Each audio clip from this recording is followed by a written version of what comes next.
Sometimes you just allow God to do His thing, because they are never random. It's not by accident. Everything happens.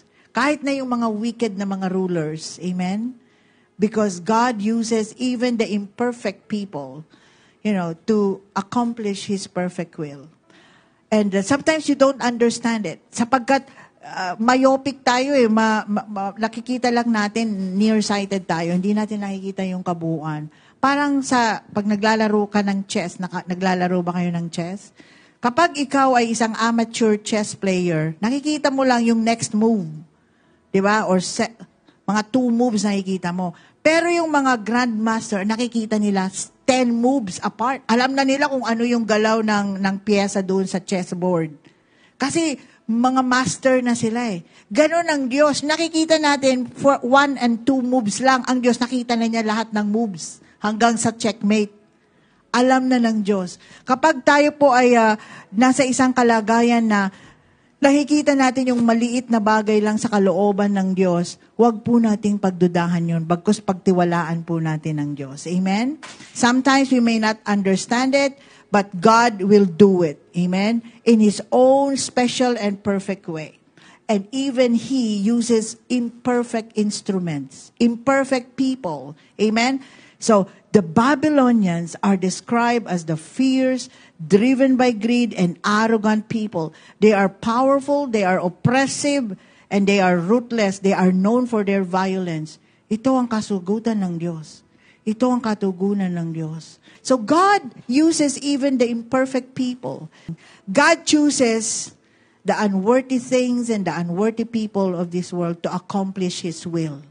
And even the Babylonians are very ruthless and violent and rude people. God can use them to accomplish His will. You cannot judge because nakikita mo lang yung nasa harapan mo. Sapagkat titingnan mo, mas malaki ang plano ng Diyos. And the Babylonians, they have a role to play, even if they are bad people and even if they're violent people. So this part of the passage reminds us that God can use even the most unlikely to accomplish His will. Likewise sa buhay natin. We expect people to be nice to us, to be good to us, pero yung dumarating, yung mga bad people, yung mga frustrating, yung mga hindi karapat. Lord, ayoko to. Bakit sila ang dumarating sa buhay ko? Kasi pinapadala sila ng Diyos sa buhay mo. Merong plano ang Diyos sa buhay mo. Amen? Inaayos ka, kinikiskis ka, pinapalaki ang puso mo, pinapalaki ang pasensya mo, pinapalaki ang pangunawa mo. Amen? Kaya sila yung mga dumarating sa tabi mo. Amen? Alam ng Diyos na kinakailangan mo pang lumaki ang iyong pasensya. So, paano madidevelop yung pasensya mo? Di yung mga taong mauubos talaga yung pasensya mo ang darating sa'yo. Amen? Yung mga taong kukulitin ka talaga. Amen? And the more na sabihin mong, Lord, alisin mo ito, lalo silang lumalapit sa'yo. Amen?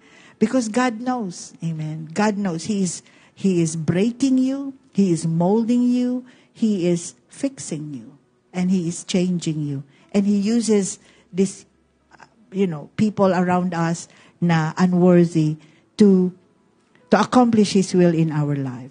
But all in all, believe that God is ultimately in control. Okay? God is in control.